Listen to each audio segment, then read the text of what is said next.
স্বামীর পরকীয়া নিয়ে সালিশি সভায় প্রতিবাদ করতে প্রধানের ইন্ধনে মহিলাকে মারধর করে বাড়ি থেকে বের করে দেওয়ার অভিযোগ। এবার গ্রাম্য সালিশি সভায় প্রধানের ইন্ধনে গৃহবধূকে মারধরের অভিযোগ গোপালনগর থানার দীঘার নিশ্চিন্তপুর এলাকায়।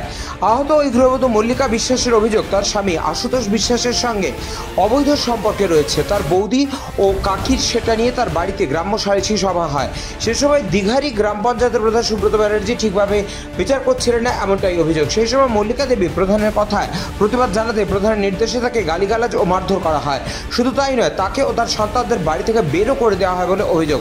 পরবর্তীতে তার ভাই তাকে উদ্ধার করে হাসপাতালে ভর্তি করে। এরপরই ওই গৃহবধূ গোপালনগর থানায় প্রধানের বিরুদ্ধে অভিযোগ জানান। যদিও গৃহবধূর অভিযোগকে ভিত্তিহীন বলে দীঘারি গ্রাম পঞ্চায়েতের প্রধান সুব্রত ব্যানার্জি বলেন, মল্লিকার স্বামী শাশুড়ি একটি পারিবারিক সমস্যা নিয়ে আমার কাছে এসেছিল।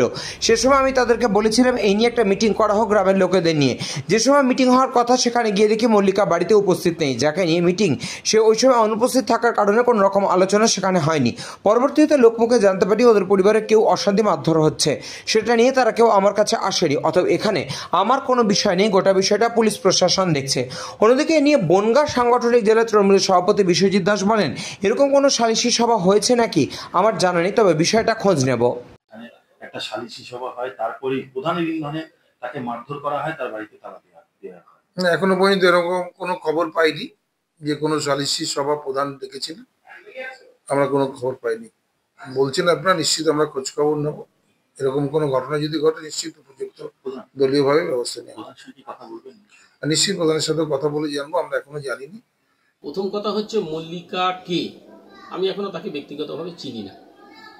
তবে যেহেতু আমি এলাকার লোক, আমার শিমুলিয়াতে বাড়ি, ঘটনাটা নিশ্চিন্তপুরে, পাশের গ্রাম। মল্লিকার শাশুড়ি, মল্লিকার স্বামী এবং মল্লিকার দেওর কিংবা ভাসুর, এরা আমার কাছে এসেছিল যে বাড়িতে এরকম একটা চরম অশান্তি হচ্ছে, তা কি করা যায়। আমি তখন বলেছিলাম যে আপনারা গ্রামের লোক ডেকে গ্রামে বসে বৌমার সঙ্গে ব্যাপারটা মিটমাট করে নিন, এবং সেই কথা মতন মিটিং হবার কথা ছিল। এবং যথারীতি মিটিং যে টাইমে হওয়ার সেই টাইমের মধ্যেই আমরা কয়েকজন পৌঁছে যাই। কিন্তু ঘটনাটা হচ্ছে ওখানে গিয়ে জানতে পারলাম